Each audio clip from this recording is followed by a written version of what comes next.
Chelsea Football Club, Enzo Fernandez went on international duty, scored a goal, got an assist against Brazil, and all of a sudden everyone's asking, is he world class? We're going to talk about it. Victor Osimhen and Nigeria look set not to qualify for the World Cup, but I'm going to tell you calm down because he was absolutely furious and I felt we need to talk about it. Then Brazil at this moment in time are going through a little span of we miss Neymar. We didn't appreciate Neymar. And I'm going to have a good old fat rant how we disrespect Neymar Jr. So before we get started, hit that like button because 1,000 likes goes a massive way. Number 2, subscribe to the channel. We are creeping up to the 40,000.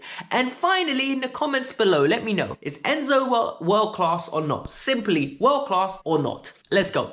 Enzo Fernandez is a player that was acquired for a lot of money. I don't think I'm exaggerating when I say it. I genuinely mean it from the bottom of my heart. He's not worth the money he was paid for. Neither is Declan Rice. Neither is Moises Caicedo. I don't believe a centre midfielder that doesn't score 20 goals a season can be worth that kind of money. It's not their fault. It was an inflated market. It happened. We need to get over it. However, he's gone up on international duty and he's playing for his country and they absolutely spanked Brazil. Genuinely, they humiliated Brazil. He scored a goal, he got an assist, and all of a sudden, he has a great stat line and everybody rates him now. When I said he's a great player, everyone told me he's immobile. He can't run around. He's a rubbish player. He's not good enough for the Premier League. He's just not competent, Alex. I kept on hearing those excuses. However, he goes away for Argentina, a goal, an assist, 7 out of 11 duels won, 2 tackles, a great success pass rate.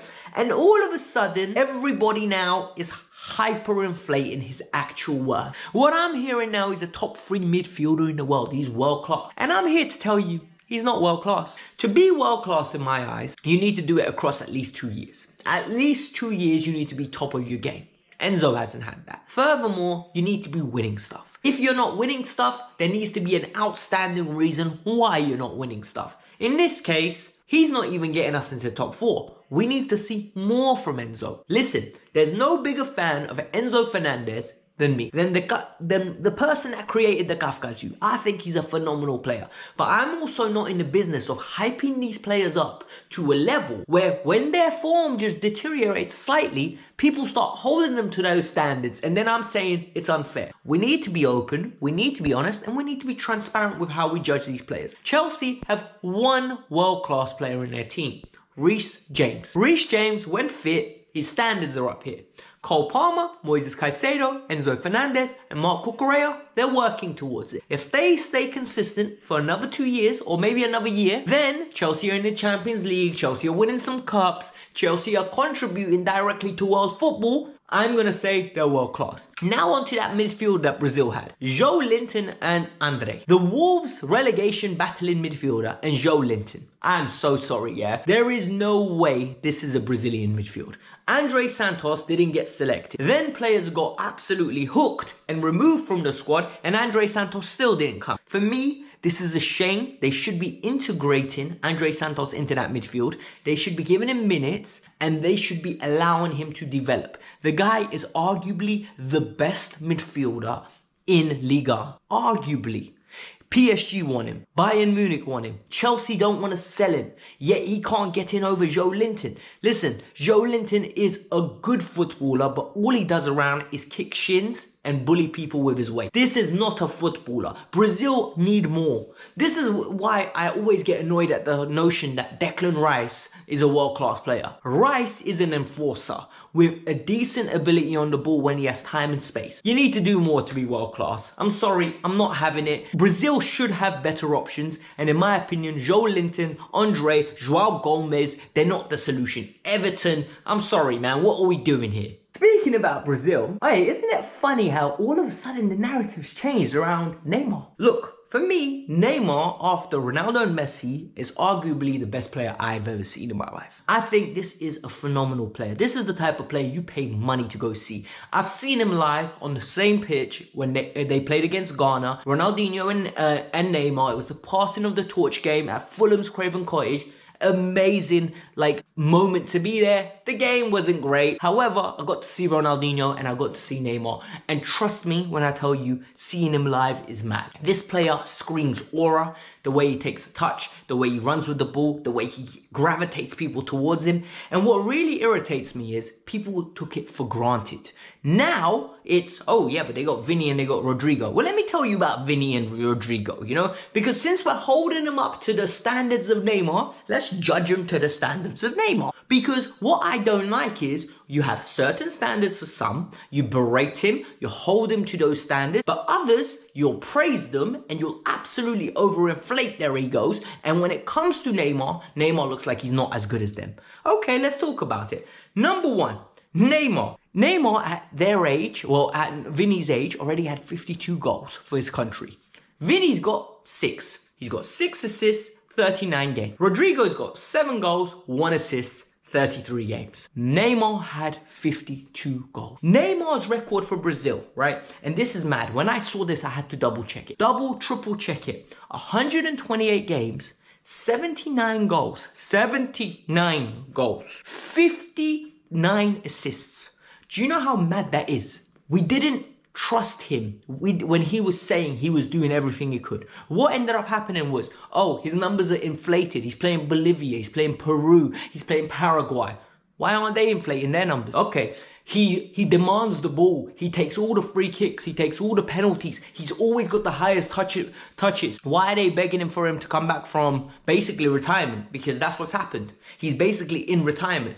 He's consistently hurt. He's playing football for fun at Santos. He doesn't look like he's going to break back into the Brazil team, in my opinion. I don't think his body's going to allow him to stay fit. Where's that standard? Where are the demands? Where are the standards that Brazil set for Neymar? Why are these same standards not being set for Vinny, for Rodrigo? Because Neymar never gets the respect he deserves. People had the audacity in Brazil to say that Coutinho was better than Neymar. At least Coutinho won a Copa America. I think people have forgotten who Neymar Jr. is, and what is the best thing from him getting injured is everyone's remembering it now.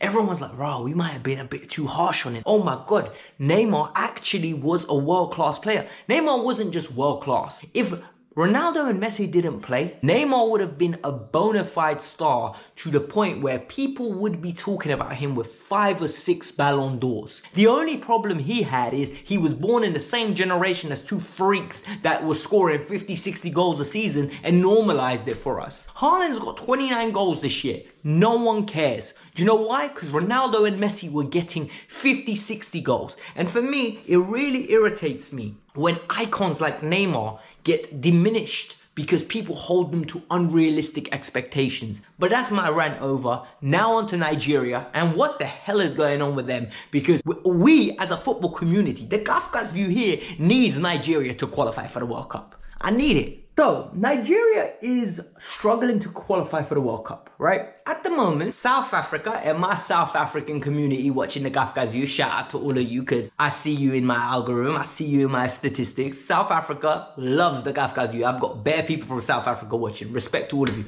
You guys are winning that group with 13 points. Then, Rwanda, being, if I've pronounced that correctly, and Nigeria, 8 points, 7 points. So, the positive for Nigeria is 4 games left. They still have things in their own hands. If results go their way and they do their job, they will be in a second chance position, meaning they'll have another game and then they can still qualify. But what happened?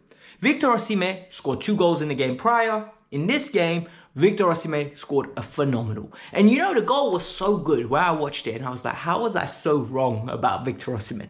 I've had an epiphany, guys. I've genuinely had an epiphany. When it comes to Victor Osimhen, I was wrong. And why I'm saying I was wrong is because I've just underrated the player. I really have, and I'm really sorry. And there's a video at the end, I will link it, where I explain to you why I was wrong in detail. But that header he scored the other day, I swear, I've not seen a Chelsea player do that in years. As somebody that just jumps, he jumped so high and headed it so clean. His knees were head high that to the point where he injured himself or he hurt himself. This guy is an unreal athlete. His movement is amazing. His ability to leap and win headers and direct those headers is second to none.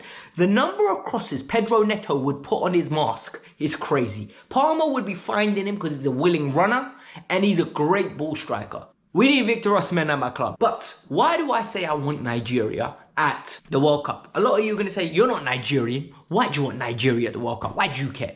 I'm going to tell you why I care. They've got a lot of Premier League players that I've got a strong affiliation with. Like, a lot of players that I respect. I want to see them at the World Cup. And also, I believe if the development of the Nigerian team is correct in the way that it's meant to go, Nigeria could go to a decent place in the World Cup. Like, you know, last 16, last 8, and that's good for football. I like seeing stuff like that. For example, Ola Aina's a very good player. I really like it. I am a big fan of Alex Iwobi. I think he's very entertaining. Lookman, very good player. Underrated criminally, in my opinion. I think he's a good goal scorer. Victor Osimhen, I need him at the World Cup, man.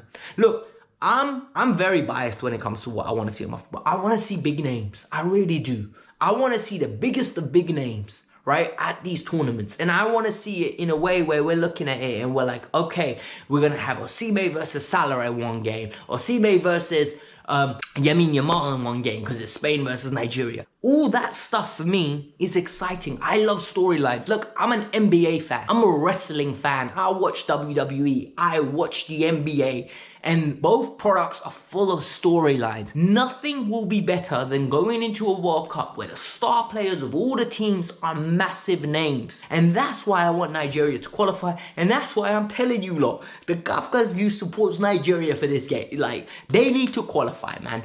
They absolutely have to. South Africa, you do your thing as well, by the way, because I'm visiting South Africa soon come, innit? So it's one of those things, when I come there, you lot better show me love. But I really need Victor Osimhen to get to a World Cup, man. And I want to see how he does at that World Cup. It is what it is. Listen, if you lot enjoyed this video, hit that like button, subscribe to the channel, let me know your thoughts. But my apology to Victor Osimhen about how I was wrong about not signing him for Chelsea is over here. Check it out. Let me know your thoughts. Peace out. I'm out.